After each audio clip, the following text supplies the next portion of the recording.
In 1624, William Tucker was the first person of African descent born in the 13 British colonies. Yes, that's right. He was the first African American of record in what would later become the United States. Now, the moment we've all been waiting for, introducing designer Christopher Hawkins and his line, William Tucker.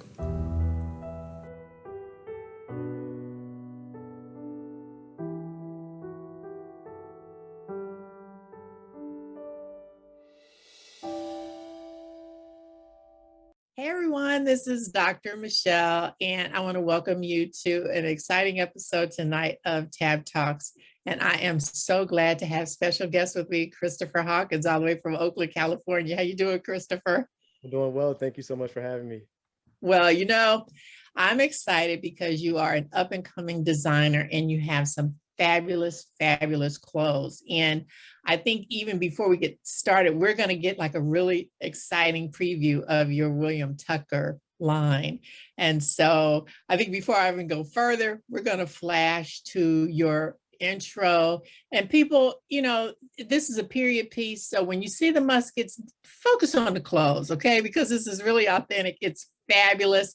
And then we'll cut back after you see this amazing promo for the William Tucker line.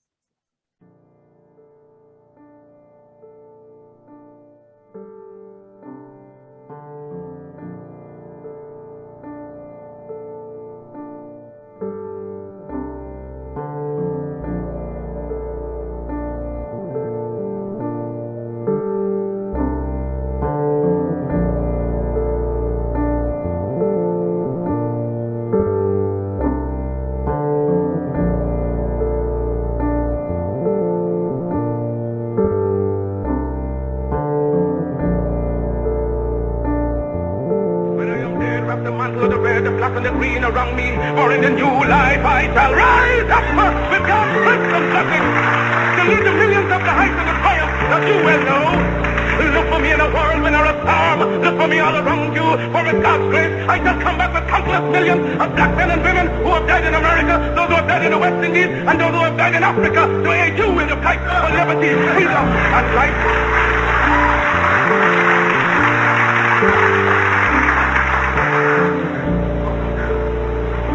Any leadership that teaches you to depend upon another race is a leadership that will enslave you.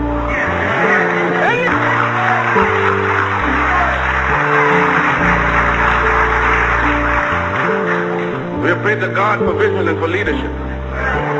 And He has given us our universal vision.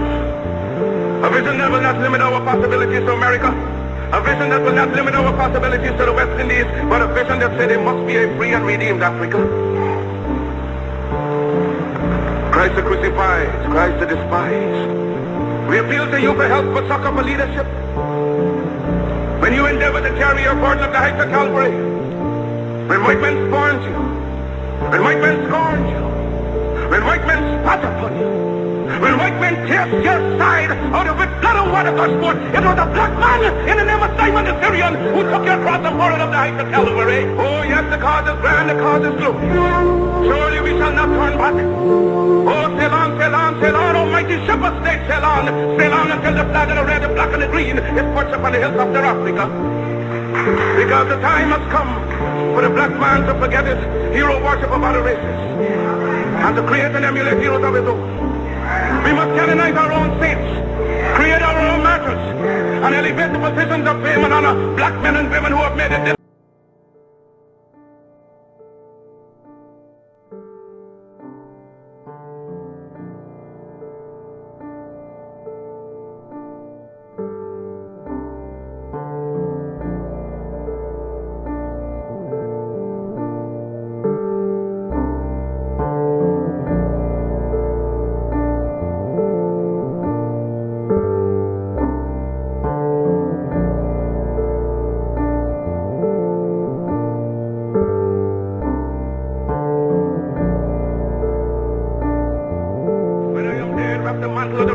grass and the green around me. For in the new life I shall rise up with God's strength and blessing to lead the millions up the heights of the triumph that you well know.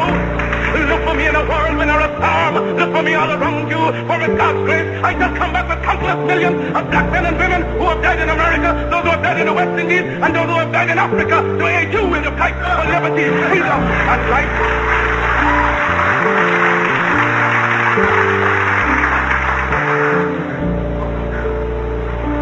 Any leadership that teaches you to depend upon another race is a leadership that will enslave you.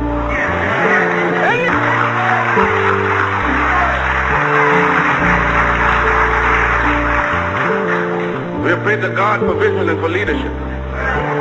And He has given us our universal vision. A vision that will not limit our possibilities to America.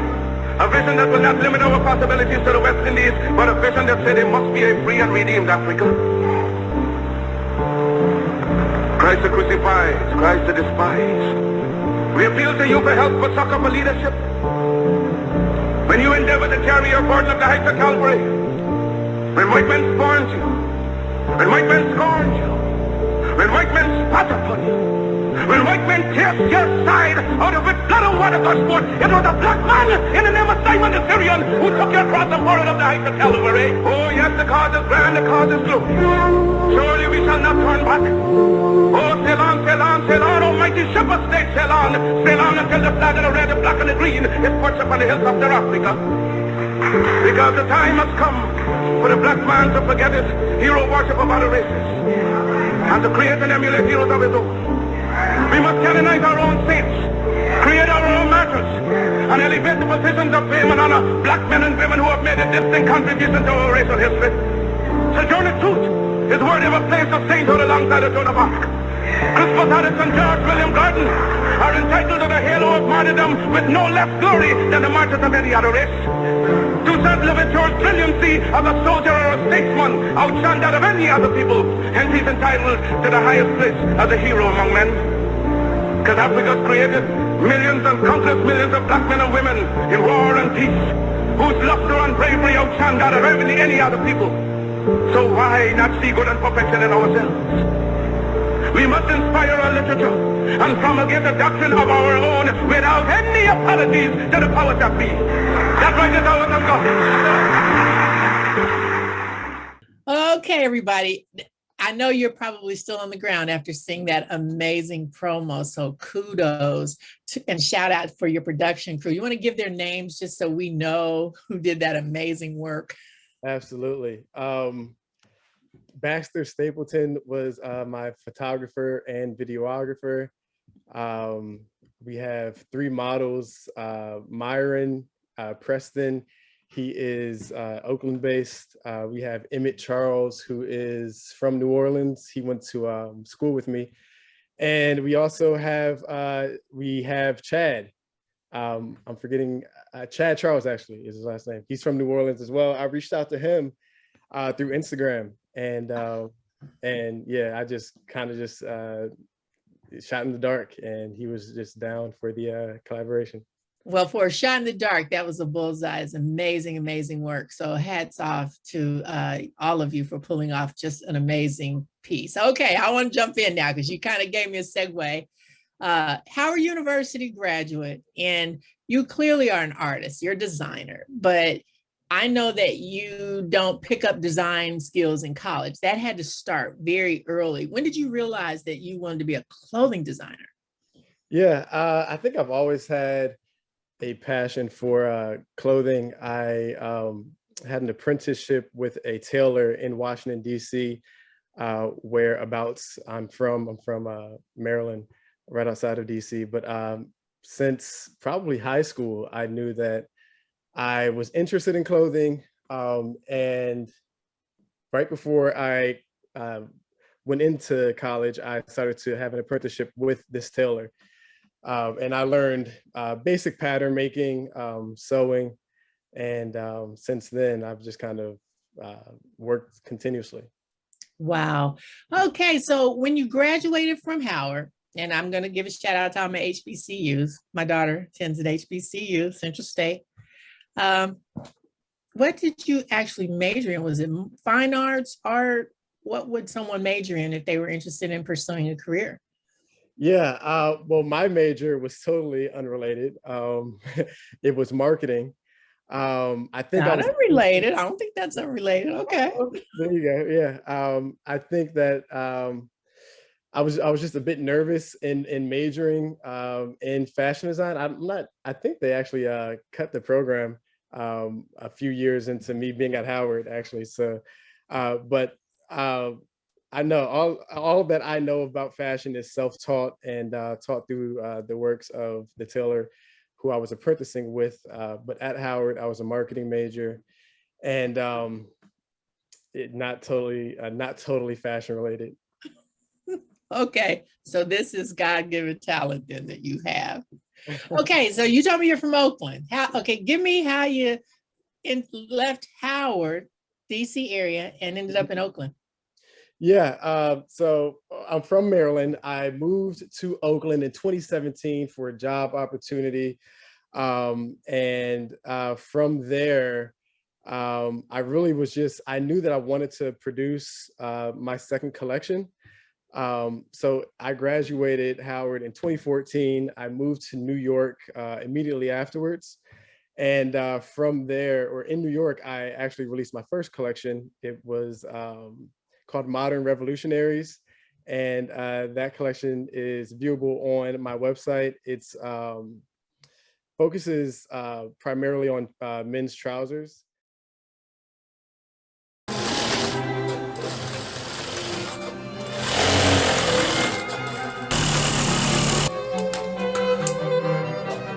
Not in the heart, you have to love it, what you do.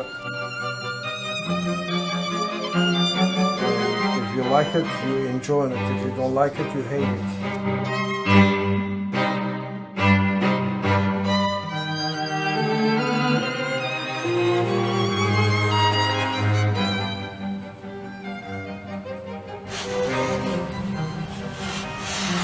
Seni şeye alıyorlar filme, konuş da Türkçe duysunlar. Hayır usta. Ne yapıyorsun? Yakayı mı koy? That's for extension buckle.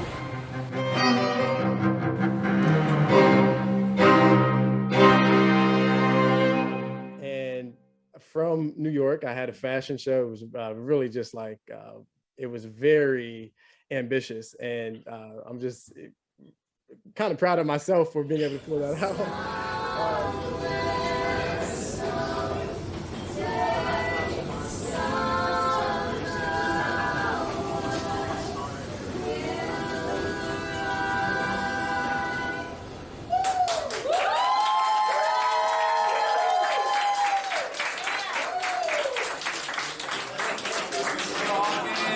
William Tucker, William Tucker. But it was, and that was in 2015. From New York, I went back home for a bit, and then I moved to Oakland, the Bay Area, for a job opportunity with the thought of always producing a second collection. So it was always in my mind. I was always working towards it. I knew that I needed to find a right team out here as I was kind of starting from scratch. The first collection was made in Washington, D.C. through the tailor who I was apprenticing with from high school into college. And this collection, I'm working with a pattern maker out here, and we were able to really bring the collection to life. Well, let's talk about William Tucker.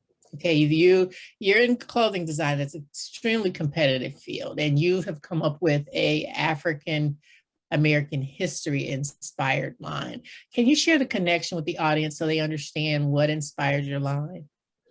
Yeah, I think just the history, as you said, of Black folks throughout the diaspora, particularly through my experience, obviously as a Black person in America. It is what I would describe as a revolutionary experience in nature. I think that any folks who were given the deck of cards that we were given and able to persevere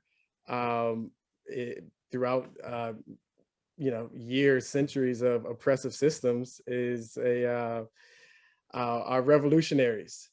So William Tucker really seeks to kind of recreate that revolutionary blood that's in all of us, that's in our DNA, our history, and through a lens of clothing.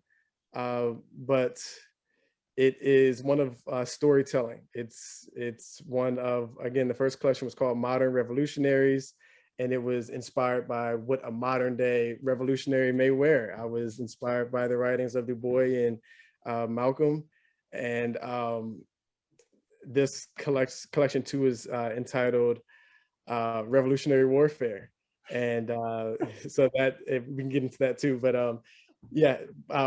so that is what William Tucker represents to me. The name William Tucker was derived from the first documented, African American, and this was in 1624. Apparently, according to Department of Historic Resources, William Tucker's parents were indentured servants to a European named William Tucker, and I believe they're from Angola. In 1619, they were brought over here, and they weren't. I don't believe they were enslaved. Yeah, they were indentured. I read they were indentured, and just so people in the audience understand the difference. And they didn't really have a system of slavery immediately when they got here. There were no rules. Not that even when they developed rules, it was right, but they really didn't have a system. And so they were able to work land and work off the debt that they incurred to be able to do that. So this man was technically, I guess, as free as you could be as a Black citizen. That's during that time. I mean, it's an amazing story. And I don't think I had been familiar with that story until I came across the name of your line. So for everybody out there, this is a huge history lesson. Absolutely. And, homage to that family. There were apparently, I think, a total of 22, if I'm not mistaken, or 20 something Africans on I think it was a Portuguese ship that were traded for with colonials who were representing colonies of America. I guess British citizens who were representing colonies of America. I guess they traded the Portuguese for those Africans, and they were brought to America. And again, William Tucker was the son of two of the first Africans brought to America. And in that sense, I guess we can call him the first African American. Yes, he is. And that's what makes, I think, this line so powerful, is that he is the first documented African American male, because like you said, both the parents were African, but once they got on in the colonies, American soil, he is the first documented person. So that is amazing history. And so I'm going to challenge everybody to go back and read a little bit. There's not a lot that they know about him, but that's the fact that we know that he's documented in those records and that he did exist is just a powerful history lesson. Okay, so your line of clothing is elegant. How has it been received by the public, and who's your target audience? Yeah, I think my target audience is anybody who can really embrace the messaging behind the clothing. I think that's my first target audience. I think demographically, it might be folks who are urban dwellers who live in high populated cities. And the reason I say that is just because the clothing is, it's not traditional. It's not traditional in the sense of even gender.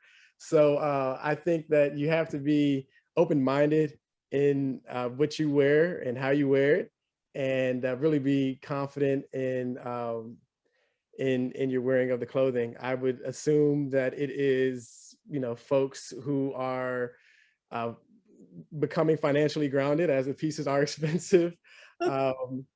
And that, that's just really a result of every piece being made to order, being made in Oakland right now, and just a small production team. It's me and about one other person.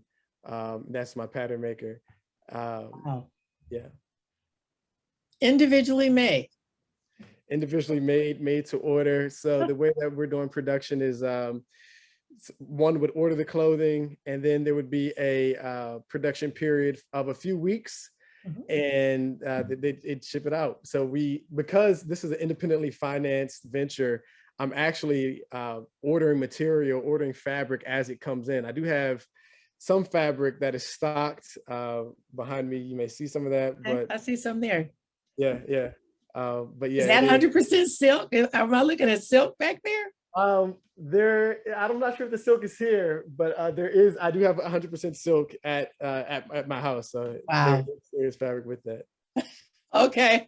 Well, ladies and gents, there is one of the pieces in your line. It's this men's reverse silk top. It's 100% silk. It is fabulous. And we're going to put a picture of it up here. And I envision, for all my brides out there, and I know our grooms, you got to be fly and you got to really be daring to wear this, but it's amazing. It's fabulous. And I think it would just be a showstopper. That was one of my favorite pieces. What's one of your favorite pieces? Yeah, I do love that piece as well. With that piece in particular, I was thinking of, well, with the whole collection, it was really, it was an outfit of revolt. It was an outfit of really inspiration from Harper's Ferry revolt, which is a abolitionist attempt to free slaves predating the Civil War. And so with that, you can see the sash tie around the neck. I think that it's a bit antiquated in that aesthetic. But my favorite, one of my favorite pieces is, I love the Rhodes skirt. So it's an actual skirt. It's a skirt, and it's called the Rhodes waist wrap skirt. So this is a collection. It's a menswear collection, and I say that in quotations because anybody can wear it. But my models were men. It's a Rhodes silk. It's a skirt. It has a silk contrast. Waist, and it's rolled. And the body of it is a window pane wool, and the wool is imported from Scotland. The silk, the waist is 100% silk.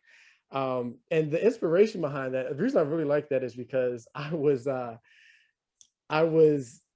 the shower and I had a towel wrapped around my waist, and I was like, I want to make this into a garment one day. And with the collection, as you said, it is elegant, but it's also very there are half finishes. There's literally a half finished shirt. And I wanted to bring some historical context and some representation of really the story of Black folks, African folks in America. And that story is one of given the bare minimum, look what we're able to create. So you see half finishes, you see rugged edges, unfinished seams, and yet all of those, or at least the hope is that all of those turn into some elegant pieces. But that skirt in particular, I really enjoyed because it was one that I set out to make. I think it was one of the first pieces I set out to make. It interprets a towel, and if you look at images from that time period, from those folks who were enslaved, you're seeing that they're given the bare minimum in terms of garments. And that I actually saw fabric that kind of just wrapped around the waist, and it was what it was. And and that was my interpretation of that silk. Wow. You say marketing major, but you really sound like you're a history major too. Okay, now you're going to describe for us 2 or 3 pieces from your collection, and we'll certainly put these up so that people can see them, but can you kind of walk us through what those pieces are? So I'm gonna start off with the single shoulder knit top. It is a asymmetrical sheer knit top in slub white. And when we say slub, it's just a kind of a pattern of white that it's really hard to explain. But if you go to my website, you can view it. It's really that half shirt that I was just describing to you. It's one sleeve here, and then it's a pleated shoulder. So it's literally a half shirt. Again, Okay. drawing relevancy towards, the concept of the collection of historical interpretation of what those Africans, of what enslaved folks were given as clothing during that time. All right, so my second piece, and this is actually a set. It's a silk cutout blazer, as well as the silk tuxedo stripe culottes. And both of those are Dupiani silk. Dupiani just being the weave of silk of the fabric. And it creates a kind of like wavy effect. It's an unstructured blazer, but the really cool part about this blazer is that it has cutout at the shoulders, and the strap is adjustable, or functional, meaning that there are actual that you can actually like disconnect it, and it can act as like a one shoulder blazer. It's a very fashion forward piece. The sleeves are elongated, and the sleeves are also functional, meaning that they can button up, or you can button them or unbutton them as you please. And the bottom to that is a silk tuxedo stripe culottes, which again, Dupiani silk, except for the tuxedo stripe going down the left leg. And the really cool part about these pants or culottes is that they are functional from the side. So you would actually, there are like oversized horn buttons that you would unbutton or button to take on and off. There is no fly, and the belt, there are belt loops. The idea of the belt loops was to shoot it with like a silk sash tie. I don't believe we ended up doing that, but it's the belt loops are elongated, so it's not, you can put a belt through there, a typical belt, but you could also do DIY your belt. Yeah, so I think those are my three favorite pieces within the collection. Wow. Very amazing pieces. Amazing pieces. Wow. I think one of the cool things about this second collection, that what it did for me personally, aside from releasing something that I'm passionate about, it had me do research and really seek what revolutionary tradition means to me.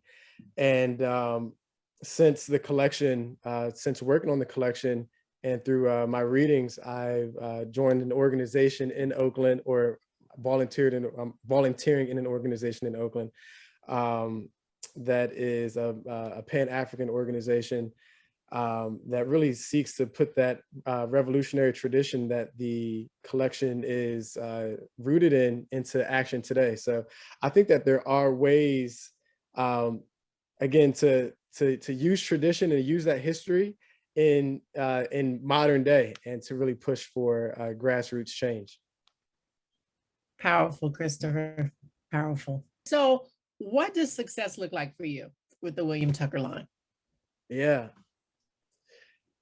Success looks like people wearing my clothes, people liking the messaging. I think like real success is just like impactfulness in the messaging. I hope to materialize that kind of messaging of revolutionary tradition. I really I gain inspiration from African revolutionary tradition, from Black revolutionary tradition. I say African in the sense of us all being us Black folks having roots in Africa. African. Absolutely. And that's the beginning. That is the beginning, and I think we forget that sometimes. That's right. We forget that.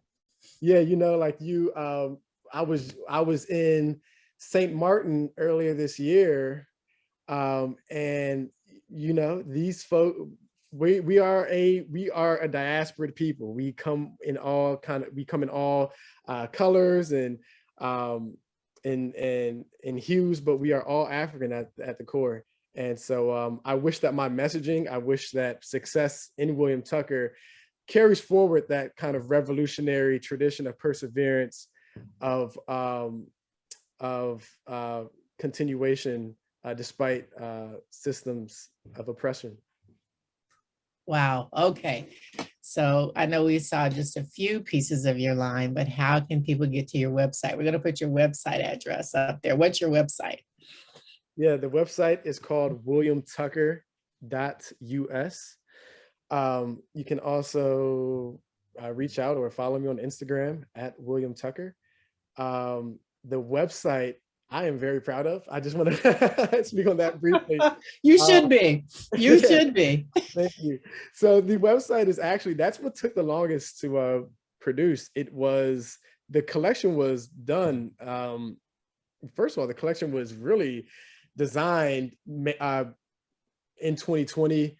Even before that, I'd say probably in like 2018, 2017, I started to design it. And the photo shoot was done in Maurepas, Louisiana. You asked me a question at the beginning of the production team. I have to shout out Jared. There is a swamp tour that he hosts. I've reached out to him on Airbnb, and he was just more than helpful. And that's where we shot that photo shoot, in Maurepas, Louisiana, right outside of New Orleans, about an hour. And it was literally in the swamps. We were we were on the boat. They dropped us off on land, and then we took photos, went back on the boat, changed clothes. On the website, what we're seeing is the model Myron superimposed onto shots that were taken in that swampland in Maurepas, Louisiana. The website took about a year to complete, but it was designed very specifically. I knew exactly what I wanted to do, and it is hard working with folks. I think within like the freelance trade, you're kind of working on it when you don't have a big budget. You got to do what you got to do to see that the vision comes complete, and sometimes that requires just elongated communication. And working on other people's time. But yeah, the website, williamtucker.us, Instagram at William Tucker. And the name of the swamp tour came to me is Beyond the Bayou Tour. It serves, again, Maurepas, Louisiana, and right outside of New Orleans. Beautiful. Well, Christopher, I always give my guests the last word. What do you want us to know, the world to know about you, your line? Just, what words of wisdom do you want to give somebody that's a designer that's sitting there watching you now saying, wow, you're just like living your dream? Yeah.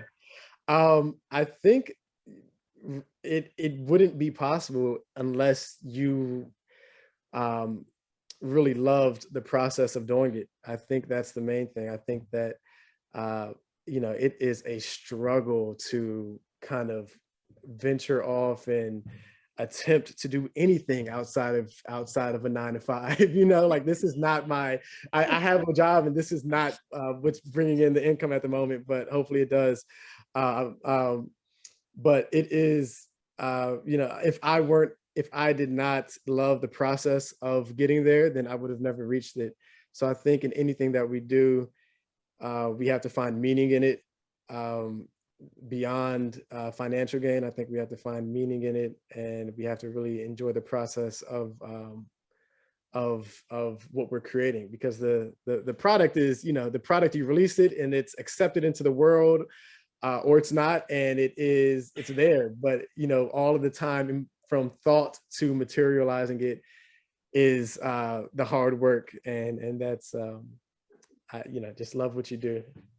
Well, Christopher, I want to thank you for sharing your line with us. I think the William Tucker line is fabulous. And I know that once our guests and our audience have an opportunity to look at it, and brides, I'm telling you, you got to look at that men's silk reverse top. Oh, it's a showstopper. I'm telling you, I'm telling you. Thank you. So that's kind of my red alert shirt, everybody. But I'm sure that we're going to be hearing a lot more about your line, about your name. And I just appreciate you coming on Tap Talks to share your journey with us. And you're right, hard work and just having the passion for what you do, success is going to be there. Even if it's just looking in the mirror knowing I created something and that's mine. I did that.